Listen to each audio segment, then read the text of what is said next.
So we have animated Abu Dhabi.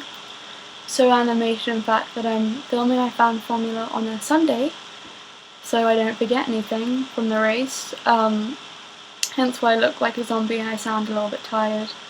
I usually do my fan formulas on weekdays, because on Sundays I sound tired and look like a zombie.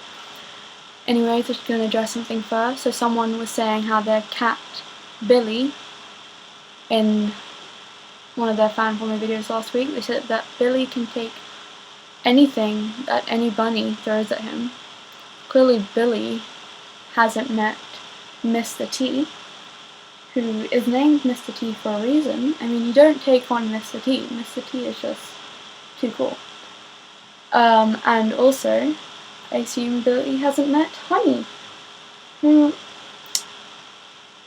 She's not as good, well, she's not as badass as Mr. T is, but she's adorable.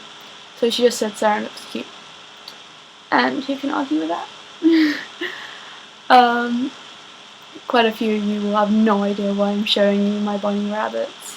And you'll think, why is this girl showing me her 2 rabbits on a video about Formula 1? And yeah, I'm sorry for being random, but it had to be said.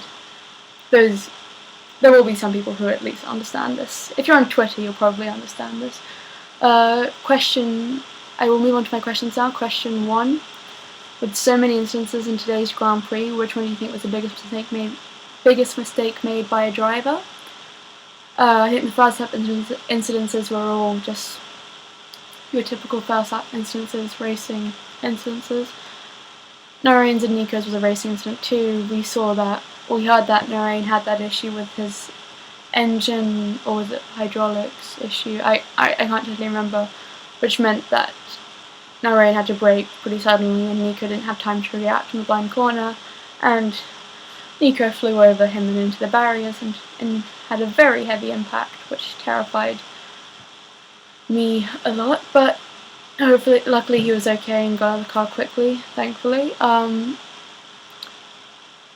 Vettel wasn't very clever when he ran into the wall, and then shouted very angrily about other drivers on the radio. Webber was a bit cheeky this weekend with Maldonado and Massa, but I think ultimately the biggest mistake was made by Sergio Perez with that very unsafe re-entering onto the track, which resulted in Grosjean having to swerve out of the way and crash into Mark. I totally understand what Montezemolo was saying about Sergio Perez not having enough experience, because I think with so many, he's made a lot of sort of silly mistakes this year, which he needs to get out of the habit of making. And he is a good driver, and he's more than proved that he can go on podiums, and we'll see a win from him next year, I'm pretty sure of it. But he needs to learn to sort of calm down and not crash. And I'm surprised Sergio doesn't get as much stick as Grosjean does, because Sergio's made a lot of mistakes this year. But yeah. Question 2. Whose performance most impressed you across the whole weekend and why? And I think that's pretty obvious. It must be Lewis Hamilton, who's just delivered an altogether sort of solid and consistent performance throughout the practices. Qualifying, did that amazing lap, which Sebastian Vettel, even with less fuel in the car than was allowed, still couldn't beat. And then on the Sunday, let's face it, had the car not failed, he would have won the race. Let's be brutally honest here. Not detracting from the amazing job Kimi did, but yeah, so Lewis, and he took the fact that he didn't get the win, which wasn't his fault, pretty well. So I think Lewis Hamilton has impressed me throughout the whole weekend, which isn't a common thing to happen. Question 3. 3 drivers who did not finish today's race have also yet to sign contracts for next year. Which one do you think is most at risk of not featuring the 2013 season? Those 3 drivers are Grosjean, Karthikeyan and Pic. With Grosjean, if I personally were the boss of Lotus, and sadly I'm not, I wouldn't give Grosjean a contract extension. I would take on I'd probably take on actually Heikki Kovalainen or Jaime Alashwari, maybe bring back Sebastian Buemi, but that would be a risk. But yeah, I wouldn't keep on Grosjean. But that's if I were the boss. I think I'm surprised that they haven't announced that he has a contract for next year, because Eric manages Grosjean, and Eric likes Grosjean. I'm honestly surprised they haven't announced it yet, but I think we definitely will see him in a Lotus next year. Karthikeyan, in his whole career, he's yet to sort of prove why he deserves a Formula 1 seat. Other than money, he brings virtually nothing to HRT. And I wouldn't be surprised if HRT replaced him with another pay driver, perhaps a rookie. That would, a new driver. That could be fun. See a fresh face, sort of people who, Lorraine Karthikeyan's a nice guy, but I think it's been said before that usually nice guys don't do well in Formula 1. Christian Horner was described as a nice guy and too nice for Formula 1. I think it's sad that we do have quite a few drivers on the grid right now who are, or have been on the grid recently, who are generally good people, but they're just too nice for Formula 1, it needs to be a ruthless sport, and not everyone will be nice people in Formula 1.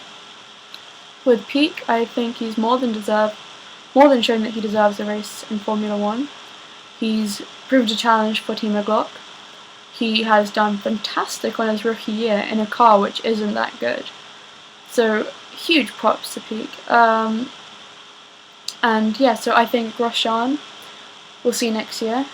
Karthikeyan we won't, and Pic we will.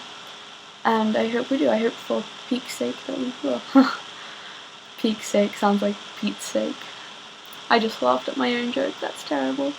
That is really terrible. I am sorry about that. That wasn't even a funny joke as well. It just sounded funny. Pete and Pete. Shut up now.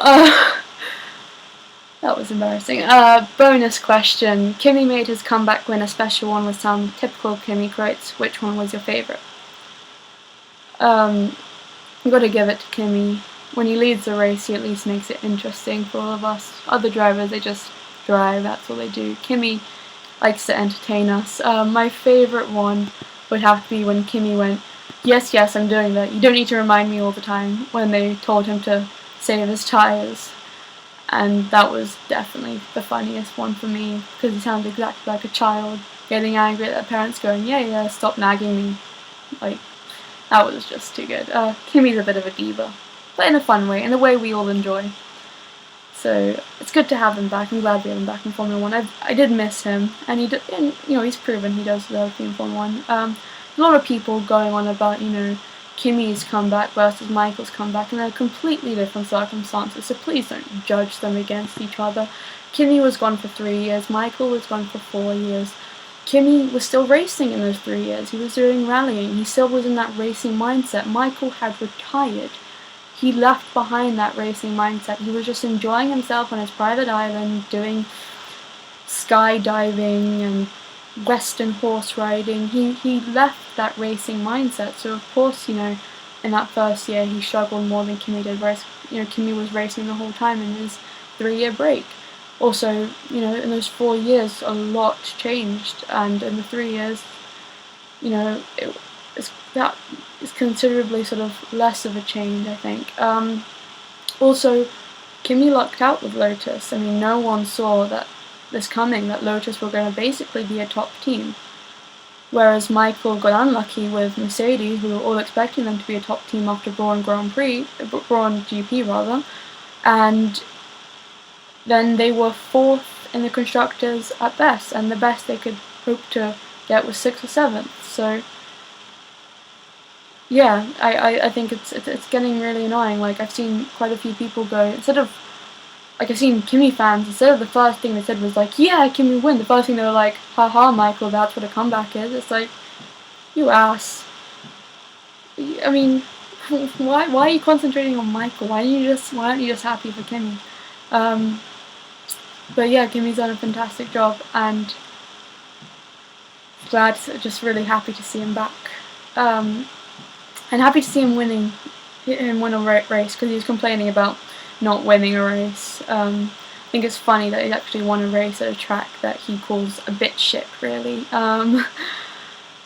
Gotta love Kimi Räikkönen. I wonder what he thought of rose water instead of champagne. I don't think he was too fond about that. So yeah, that's it from me. So yeah, and by the way, Mr. T challenges Billy the Cat, and you know, Billy the Cat should just surrender now because Mr. T, like I said, he's fearless. Absolutely fearless. Look at that face. Anyways, thanks for listening, everyone.